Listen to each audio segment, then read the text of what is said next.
सिन्नर तालुक्यातील कोळसवाडी येथे असलेल्या निवासी मतिमंद शाळेत आज प्रजासत्ताक दिन मोठ्या उत्साहात साजरा करण्यात आला।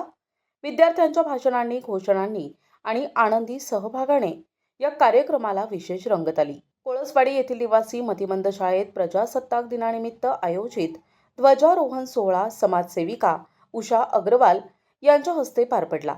या प्रसंगी विशेष मुलांनी अत्यंत उत्साहात देशभक्तीपर भाषणे सादर केली आणि घोषणा देत उपस्थितांचे लक्ष वेधून घेतले। प्रजासत्ताक दिनाचे औचित्य साधून संस्थेचे सचिव योगेश्वर रोजेकर यांच्या वतीने विद्यार्थ्यांना बिस्किट आणि चॉकलेट्सचे वाटप करण्यात आले।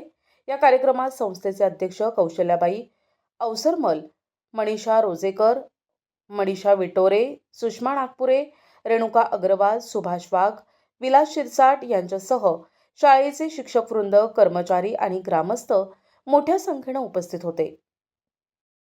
प्राध्यापक योगेश्वर रोजेकर आमची निवासी मतिमंद विद्यालय कोळसवाडी स्वयंभूत सेवा स्वयंचलित शाळा आहे। आपल्याकडे 40 विद्यार्थ्यांची मान्यता आहे। जवळजवळ आता 50 ते 55 विद्यार्थी उपस्थित राहतात। आपण त्यांच्यासाठी वसतिगृहाची तसेच राहण्याची व्यवस्था आपण केलेली असते। दरवर्षीप्रमाणे आणि प्रत्येक राजकीय सणाला फळ वाटप इतके वाटपात वेळोवेळी ऐसे वाटप करत असतो। त्यानिमित्ताने आजही आमच्याकडे सांस्कृतिक कार्यक्रम पार पडले। सर्व मुलांनी उत्साहाने भाषण केले, काही मुलांनी पुस्तक सुद्धा दिलेले आणि प्रजासत्ताक दिन आम्ही अतिशय उत्साहप्रीती साजरा झालेला आहे। एकंदरीत आता विद्यार्थी संख्या आपल्याकडे किती आहे सर?